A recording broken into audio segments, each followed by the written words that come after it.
break down for us what the windfall tax is, the current one. I know windfall tax could be in several areas, but there is an incumbent one on banks. What is it about, and why do you think it becomes necessary at this time? Okay, thank you. Generally, windfall tax is when companies make abnormal profits, unusual profit, excessive profit. Profit in the sense that your cost remains the same while the profit keep going high and high and high. And you are aware that banks made a lot of profit from foreign exchange transactions, especially from May when the president took over and floated the naira. You can imagine a bank that has millions of dollars, as at the time the naira was around 700 or 750, and at the point they are still selling those forex up to the time it was up to 1,005. Even there was time it was closing to 19. Yes. You almost 2,000. Almost 2,000. Imagine a bank that has the enormous forex at the old rate and closing to 2,000. There's a lot of money. In fact, it was reported that some banks made up to 800 billion and so on. So I think federal government want to apply that windfall tax to say, let's get some money from these banks and they use it to run the economy. I think they are using windfall tax a form of economic recovery. So the idea of the windfall tax is that the manufacturing sectors made so many losses because of fluctuation in the forex.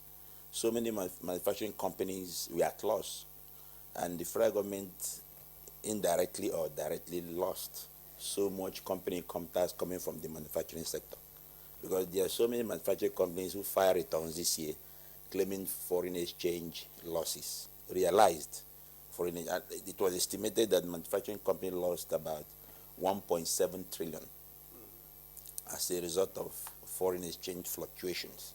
And this loss, who is making the gain? Banks. Is the banks. So I think that's why federal government are coming to the banks to say, see, you've made excess profit, unusual profit, and we have right to charge you a windfall tax. However, there are some issues. The issues there is that people are accusing federal government, you don't charge windfall tax retroactively. It is wrong. These banks must have declared their profit for 2023. You have to anticipate it. Yes, pay everything off, pay their company income tax, pay education tax, pay VAT, pay all the necessary taxes, NSENI, NIDA, and then you are coming back to collect money from them. But the global practice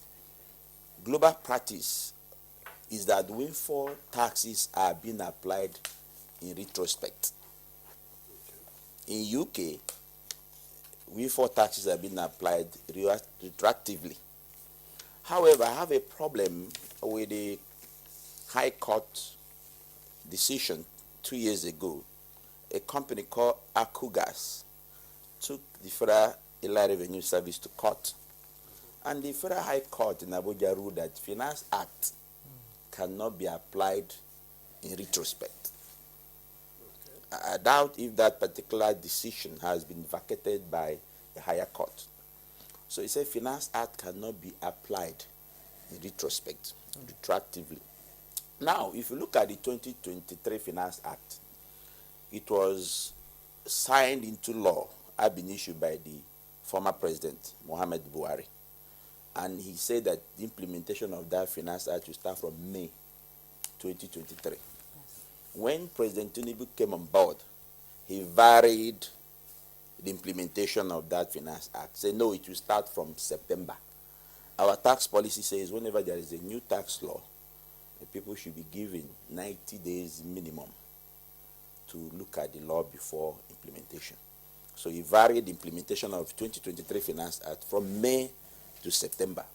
So what I'm looking at is that can banks make a case to say the implementation of 2023 Finance Act started in September. Therefore, windfall taxes, if you want to apply it, is from September to December. Or the Finance Act came into implementation May, had been issued by the former president. If you want to apply it, you can start from May, the profit will be made from May to December. Okay. But now you can see that he said the Finance Act, they say they apply from January to December.